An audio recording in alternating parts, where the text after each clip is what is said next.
مسلمون والشمس تجري لمستقر لها ذلك تقدير العزيز العليم والقمر قدرناه منازل حتى عاد كالعرجون القديم لا الشمس ينبغي لها أن تدرك القمر ولا الليل سابق النهار وكل في فلك يسبحون.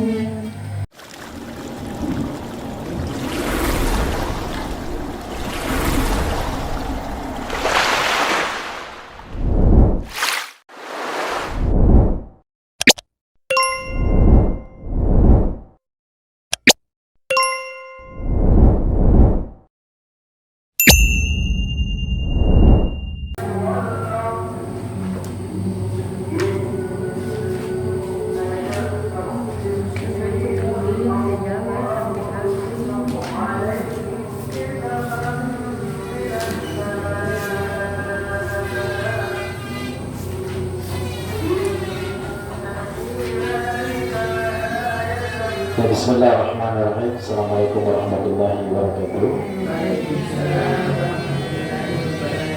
Alhamdulillahirabbil alamin. Wassalatu wassalamu ala Rasulillah wa ala alihi wa sahbihi wa man tabi'ahum bi ihsan ila yaumiddin. Telah kembali bersyukur kepada Allah Subhanahu wa taala, hari ini telah dipertemukan kembali.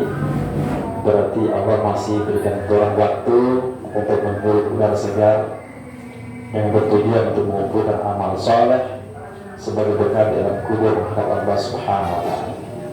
Salawat dan salam marilah kita kirimkan kepada pimpinan besar Nabi Muhammad sallallahu alaihi wasallam beserta keluarga beliau dan para sahabat-sahabat beliau radhiyallahu anhum ajma'in. Mudah-mudahan yang termasuk bagian daripada kehidupan mereka sampai kiamat kelak. Amin ya rabbal alamin. Ibu-ibu yang dimuliakan oleh Allah Subhanahu wa taala, di majelis ta'lim al-dzikra al-dzikrullah. Kemarin kita sudah masuk pada bab masih membahas masalah tahara. Ini kita masuk pada bab wudu, pembahasan wudu. Mungkin ibu-ibu sudah mengetahui cara wudu, hanya saja tentang keutamaan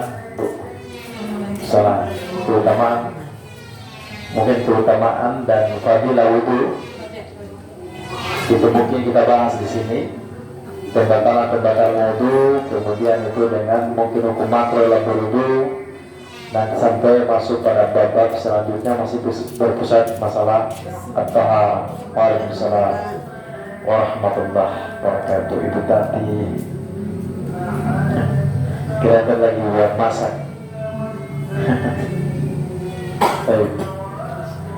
Ada pelajaran pembahasan ini adalah pembahasan wudu. Ada 4 pelajaran. Jadi kalau dulu hari ini sudah sini ambil air wudu itu kenapa perlu kita ambil? Karena itu perintah Quran. Jadi kalau ada orang tanya, kok ibu-ibu kalau umat Islam kenapa sholat harus ambil air wudu? Yaitu karena perintah Tuhan kami, perintah. Jadi sini nanti dibahas, ya, kita bahas tentang ayat-ayat apa saja yang Allah perintah untuk berwudu. Ada pelajaran pertama adalah syariat berwudu dan ada fadilah keutamaan berwudu. Jadi berwudu itu ada keutamaannya. Yang pertama, syariat berwudu. Wudu itu disyariatkan di dalam Quran dan Sunnah. Kalau Sunnah itu disebut, bukan Sunnah itu hanya itu disebutkan perbuatan bersunat, bukan itu. Sunnah itu bukunya sunnah perbuatan Nabi. Sebenarnya sunnah itu adalah perbuatan Nabi, kata Nabi, ucapan Nabi, dan diamnya Nabi itu juga merupakan sunnah. Jadi bukan berarti bahwa perbuatan belum bersunat, bukan, itu kita namanya. Sunnah itu perbuatan, pokoknya perbuatan Nabi itu hadis ucapan Nabi. Jadi buku dimulai oleh Allah Subhanahu wa taala, wudu itu disyariatkan dalam kitab dan sunnah. Kitab di sini adalah salam. Kitab di sini adalah kitab Al-Qur'anul Karim, ya, kitab Al-Qur'anul Karim. Ayat apa saja yang Allah Subhanahu wa taala perintahkan untuk berwudu? Yang pertama itu adalah surah Al-Maidah ayat 6. Jadi kalau ditanya Kenapa harus berwudu? Ya, karena perintah Quran. Ayatnya apa? Surah Al-Maidah ayat 6. Bunyinya gini, ya ayyuhallazina amanu idza kuntum ila sholati faghsilu wujuhakum wa aydiyakum wa ila al-marafiq wa amsahu bi ru'usikum wa arjulakum ila al-ka'bayn. Dalilnya. Kenapa harus berwudu? Itu perintah Allah, surah Al-Maidah ayat 6. Allah mengatakan, wahai orang-orang beriman, apabila sekiranya ngoni hendak mengerjakan sholat, maka basuh wajah kalian dan juga tangan-tangan kalian sampai dengan siku, wa amsahu, kemudian itu usap wajah, usap kepala. Jadi kalimat dalam Quran berusikum itu bukan membasuh tapi mengusap. Beda basuh dan mengusap. Berusikum wa arjulakum ila al-ka'bayn, kemudian cuci kaki sampai dengan mata kaki. Ya, nanti kalau bakteri itu bisa praktek. Mata kaki itu ada benjolan kaki di itu harus, kalau di bawah benjolan itu tidak sah, harus di atas mata kaki. Makanya belum cuci.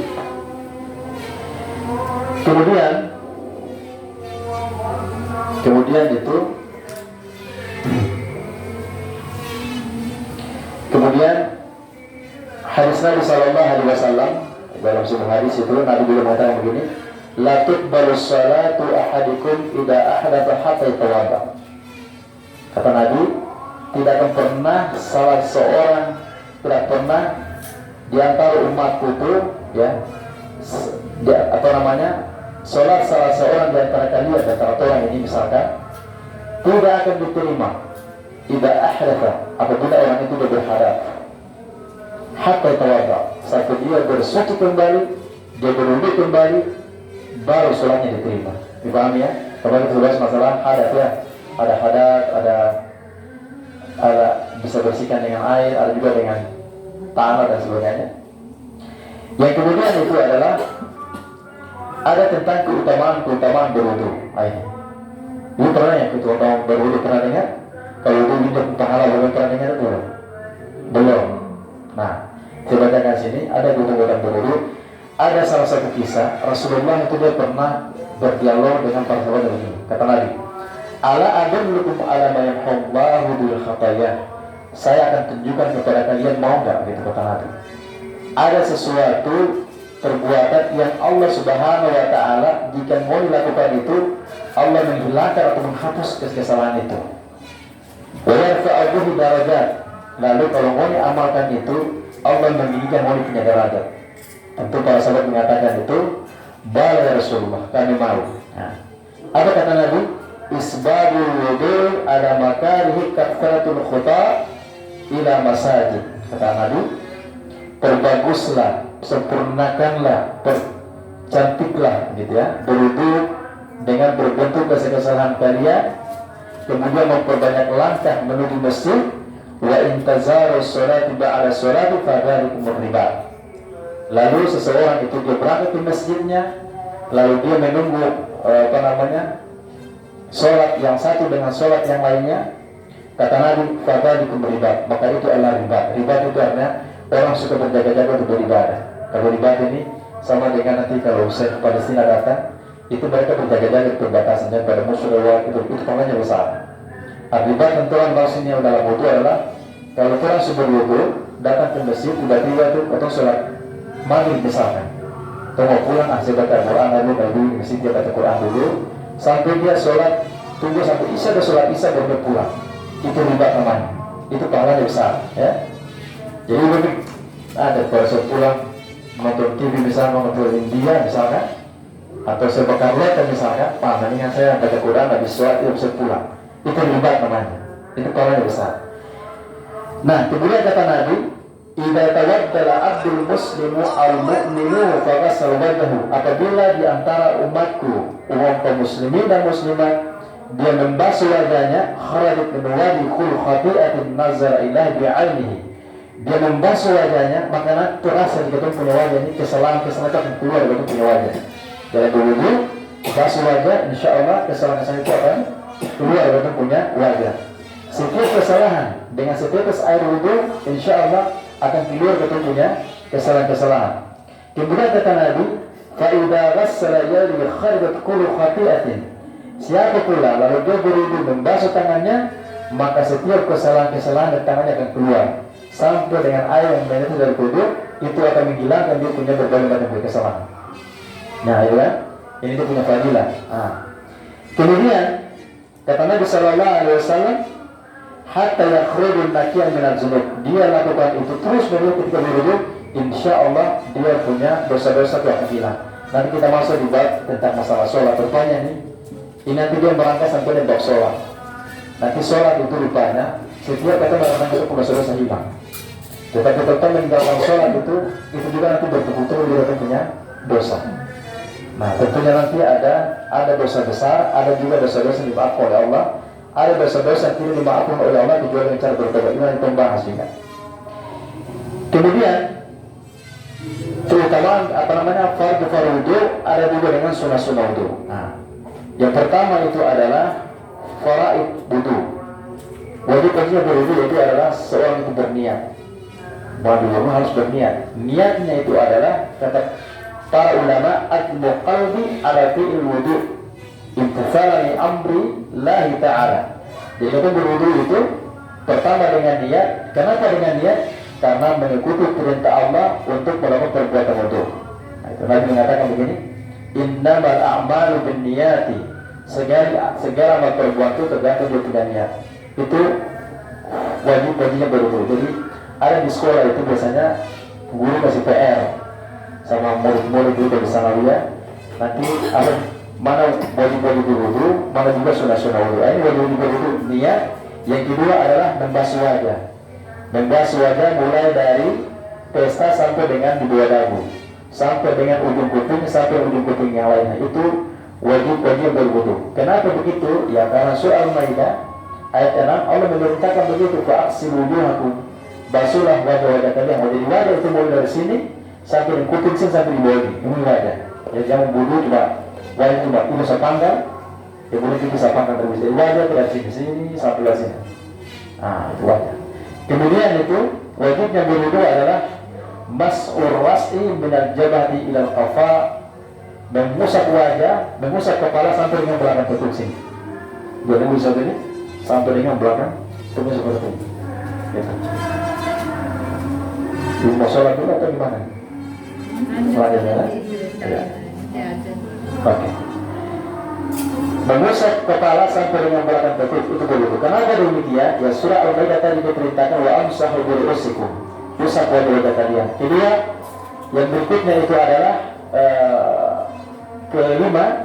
kelima itu adalah ghusl rajulain ilal ka'bain, membasuh kaki dua kaki sampai dengan mata kaki. Jadi kalau itu wudu, mohon maaf saya kasih pergi. Kalau wudu cuma sebatas ini saja, tidak sah, harus sebatas ini. Di kaki juga boleh, penting dia di atas mata kaki dibasuh. Itu aturan wajibnya seperti itu. Kemudian itu adalah tertib ya. Tertib itu dalam membasuh anggota wudu yang lain dari mulai tangan. Nah kita praktekkan. Kemudian itu kalau kita mau berwudu itu tidak boleh berwudu dalam satu waktu, tidak boleh bisa-bisa. Misalkan contoh wudu ada tangan sedikit, ada orang bertelepon, teman halo di mana, habis itu balik kumur, ada orang bicara lagi tak boleh. Jadi satu kali jalan, tak boleh pisah-pisah. Karena kenapa begitu? Ya Allah mengatakan la tuqulu a'malakum. Jangan kalian membatalkan kalian punya amalan-amalan dalam ibadah. Baik.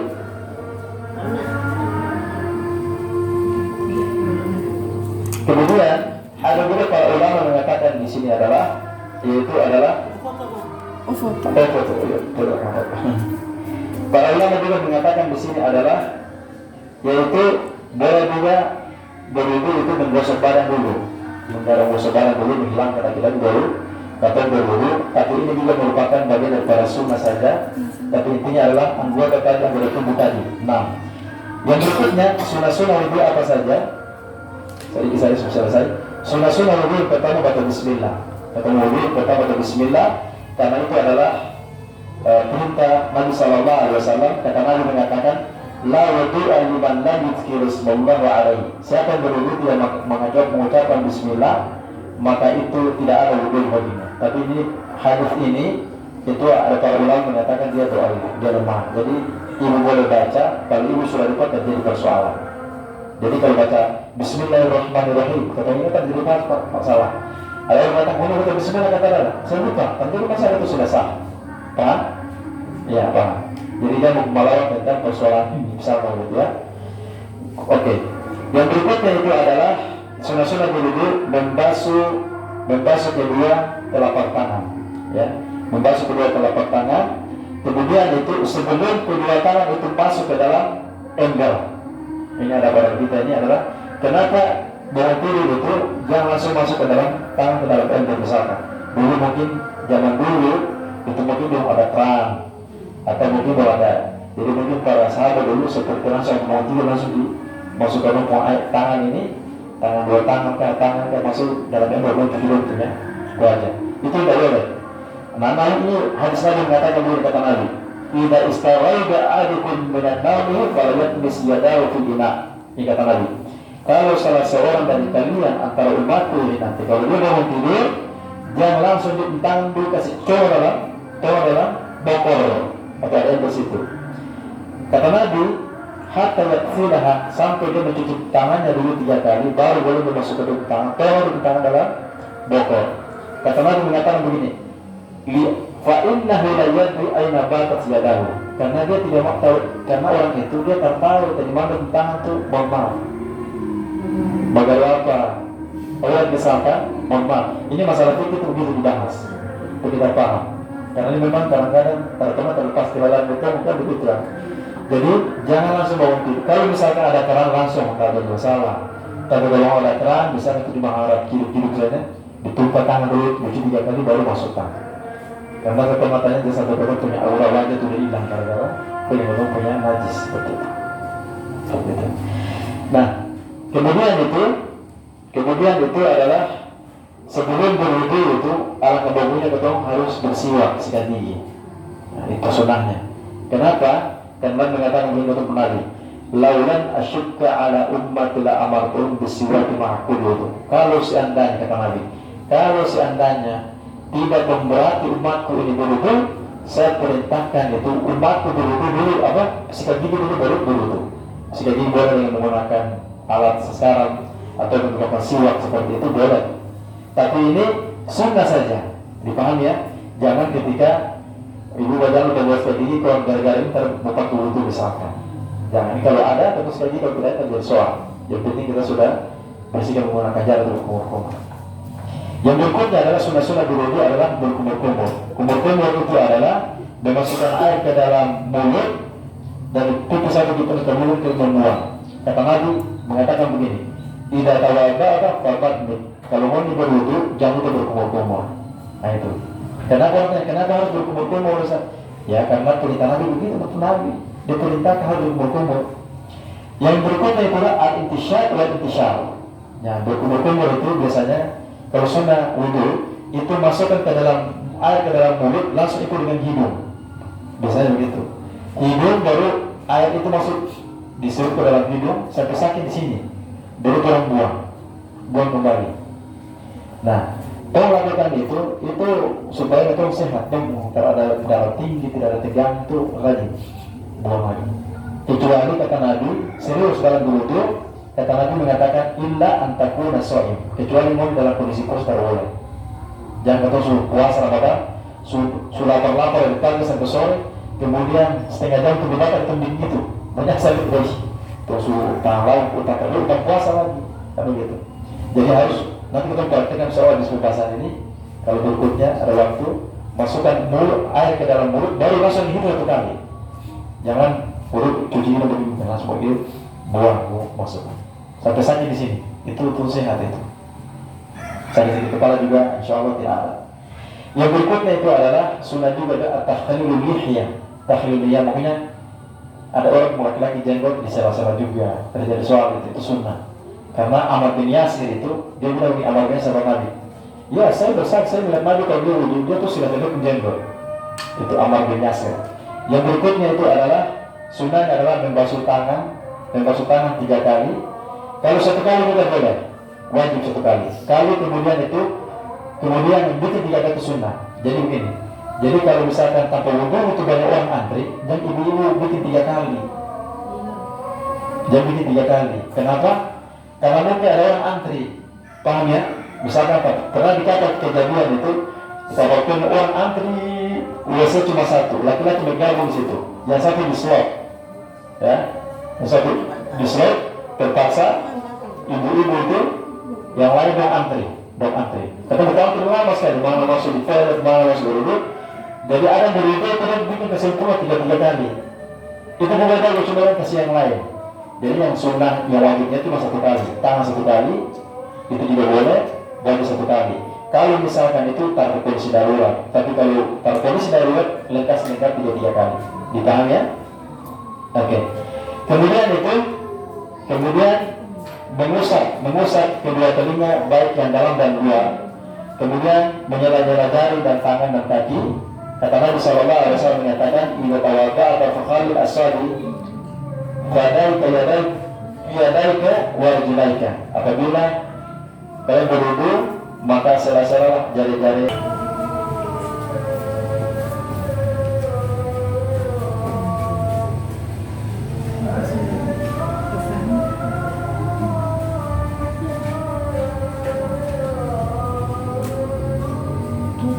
Baik, setelah itu tadi yang ke sunnahnya itu adalah yang ke 8 itu mas'ul ujumain zahir wa batinan. Dipilih dari Rasulullah SAW. Makanya Rasulullah itu juga kalau dia berwudu itu juga dia mengusap dia punya telinga baik yang di dalam maupun di luar. Itu. Yang berikutnya adalah takhlilul asabi' al-yadain wal rijlain, yaitu mengusap lagi, menyela-nyela jari, tangan kaki. Jadi menyela-nyela gini, tangan dan kaki. Kata Nabi sallallahu alaihi wasallam, "Idza tawadda'ta fakhallul asabi'a yadaika wa rijlaika." Kalau berwudu antara umatku, sela-selalah jari tangan dengan kaki. Kemudian itu at-tayammum. Tayammum itu adalah memulai dari anggota badan yang sebelah kanan dulu. Sebelah kanan, kemudian itu membasuh kedua tangan dengan kaki sebelah kanan, seperti itu. Kemudian Aisyah menceritakan di sini, Aisyah istri Nabi, dia mengatakan begini, karena Nabi sallallahu alaihi wasallam yu'jibuhu tayammunu fi tana'ulihi wa tarajjulihi. Kata Nabi itu dia suka mengedepankan caranya dia lakukan itu sebelah kanan dulu. Mulai pakai sandal, melangkah kemana saja, itu suka menggunakan arah sebelah kanan. Pakai baju juga di tangan dulu, pakai sandal tangan ke sebelah kanan dulu. Itu kata Aisyah menceritakan. Kemudian kata Nabi SAW mengatakan di sini adalah setelah setelah berwudu itu doanya kan ibu sudah apa nih? Berwudu. Itu niat itu. Habis berwudu. Terus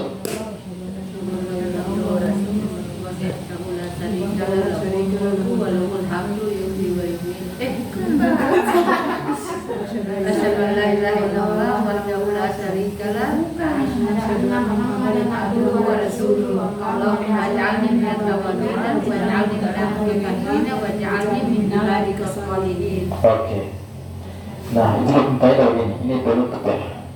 Faedahnya kata Nabi, setelah seorang itu habis berwudu, lalu dia membaca tadi, asyhadu an la ilaha illallah wahdahu la syarika lah wa asyhadu anna Muhammadan abduhu wa rasuluh. Allahumma ja'alni minat tawabin wa ja'alni minal muttaqin. Oke. Kata Nabi mengatakan begini, man tawadda fa ahsana al-wudu'a thumma qala, siapa yang berwudu memperbagus wudunya, setelah itu dia mengucapkan kalimat baca 2 kali, asyhadu an la ilaha illa, terus 2 kali ya, asyhadu an la ilaha illallah wa la syarika wa asyhadu anna Muhammadan rasulullah, selesai. Kata Nabi, futihat lahu abwabul jannah faman yudkhiluhu min ayyiha sa'ah. Siapa yang baca doa itu, lalu dia berwudu lalu baca doa itu, maka Allah Subhanahu wa taala membukakan baginya 8 pintu surga. Mau dengar ya? Ini oleh dari Nabi. Membaca doa itu, lalu setelah itu hadiah dari Allah Subhanahu wa taala membukakan itu 8 pintu surga bagi orang berbuat kedua tadi. Dan lalu dia masuk nanti melalui pintu mana saja dia suka. Oke? Saya mungkin sampai sini saja dulu ya. Kita mau lanjut. Nanti ke sini saja kita sholat dulu. Tapi mungkin satu dulu saja sholat dulu dari mau lagi. Ya.